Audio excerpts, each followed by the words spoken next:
Здравствуйте, Водолеи! Сегодняшний таро-прогноз делаем для вашего знака зодиака. Расклад, который я сейчас делаю, это расклад на месяц, по 4 неделям месяца. Давайте посмотрим, что вас ожидает в сентябре. Первый осенний месяц. Какие карты выпадут нашим водолеям? Что интересного вас ждет на каждой неделе этого месяца? Я напоминаю, что вы можете подписаться на мой YouTube канал. Также можете оставить лайк или сообщение под этим видео. Я буду очень признательна вам за такую активность. Более того, можете поделиться этим раскладом с кем-нибудь из знакомых водолеев, если вы считаете, что им этот расклад подходит и может оказаться чем-то полезным. Также буду рада видеть их в качестве своих новых зрителей. Итак, смотрим мы месяц сентябрь для водолеев, что он принесет людям вашего знака зодиака, представителям воздушного знака Водолей. Давайте я еще таким вот образом перетасую колоду, и мы начнем. Начнем мы с основной первой колоды и посмотрим, какие карты вам выпадут на ней, а затем уже на второй колоде. Итак, Водолеи, давайте посмотрим месяц сентябрь. Первая неделя. Вторая.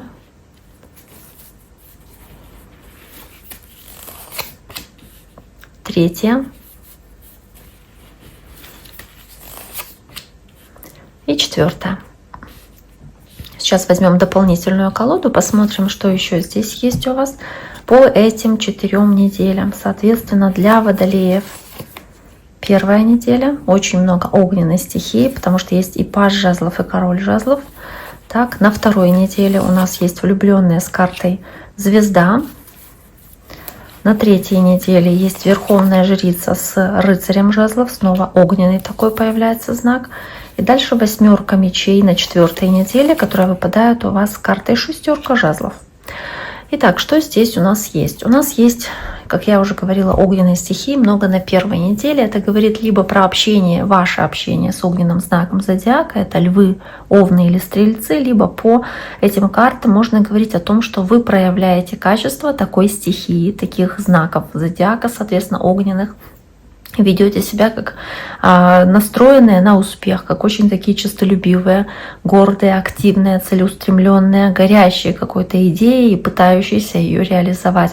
Как будто вы здесь полны страсти, огня и желания вот этого выполнить что-то задуманное вами. Соответственно, и по пажу жезлов, который здесь также есть, очень много амбиций вот этих молодых, да, когда вы не особо задумываетесь о том, получится или нет. Вы делаете, а потом уже думаете. Вы не думаете о том, стоит ли выполнить нечто. Вы сначала делаете, а потом уже, если что-то плохо получилось, то потом уже жалеете об этом действии. Но вы по факту, вы сначала делаете. То есть вас интересует действие в первую очередь. Вы настроены очень-очень решительно здесь.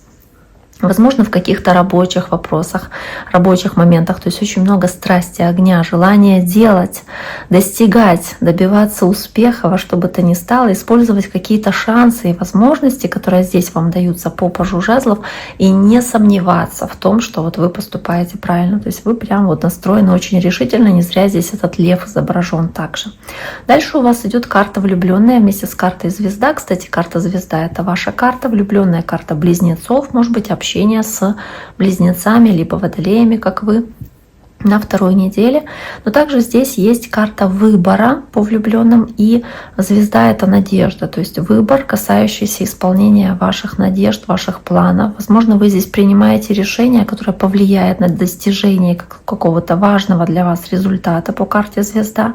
Также вы здесь можете подпитываться каким-то вдохновением от парных отношений, то есть от какого-то союза, дружеского или любовного союза, но союза с кем-то, то есть парные отношения с кем-то, это то, что может вас здесь вдохновлять на какие-то поступки, подвиги, достижения целей также. То есть карта тоже хорошая. Ну и, как я уже говорила, в принципе, это выбор, то есть это выбор выбор того, как достичь вашей цели, или выбор достигать цель, в которую вы идете, выбор как-то духовно расти, развиваться также по карте звезда. То есть, в принципе, какие-то реализации в парных отношениях, там, в отношениях романтических, какие-то планы, которые вы строите совместно с вашей там второй половинкой. То есть что-то планируете, о чем-то думаете, загадываете желания, вы знаете, вот это вот все обсуждаете, эти свои цели, планы. Это все об этом. Дальше идет Верховная Жрица с картой Рыцаря Жезлов, тоже огненный такой знак, огненная стихия. Но если здесь не идет речь про огненный знак зодиака, с которым вы общаетесь, то здесь может речь идти о том, что вы проявляете по Рыцарю Жезла вот эту активность, импульсивность, порывистость, пылкость и страстность, которая есть по Рыцарю Жезлов, но при этом она пытается уравновеситься Верховной Жрицей, которая напоминает вам о том, что нужно сохранять гармонию. Не нужно мчаться из огня в полымя. Нужно стараться по этой Верховной Жрице все-таки более терпеливыми быть в каких-то вопросах, более благоразумными, мудрыми, все-таки действовать не импульсивно, а разумно, исходя из своих знаний и своего опыта. Может быть, вы здесь что-то хотите сделать в тайне, не говоря окружающим, активно делаете эти шаги, но не рассказываете окружающим. Может быть, это какая-то ваша стратегия, и вы тут нечто придумали и не хотите пока что активно освещать там на публике эти свои планы.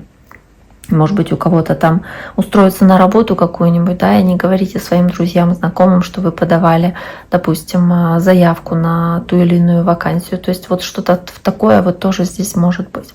Дальше идет 8 мечей с картой 6 жезлов, то есть картой победителя, но при этом 8 мечей, она в целом может говорить о том, что вы здесь как будто бы можете ожидать неудачи в чем-то, но при этом выйти победителем. Как будто думали, что что-то не получится, но получилось, удалось, еще и окружающие вами восхищаются, как-то вас здесь преподносят, да, возносят выше других.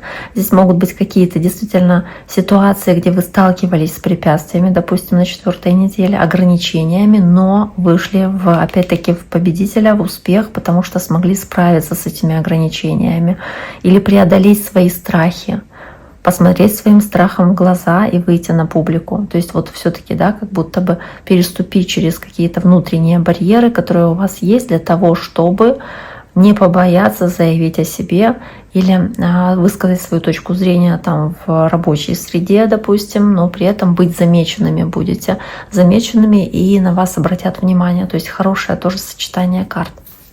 Итак, дорогие мои, на этом сегодняшний таро-прогноз для вашего знака зодиака, для водолеев, мы завершаем. Я всем желаю всего самого хорошего. Берегите себя.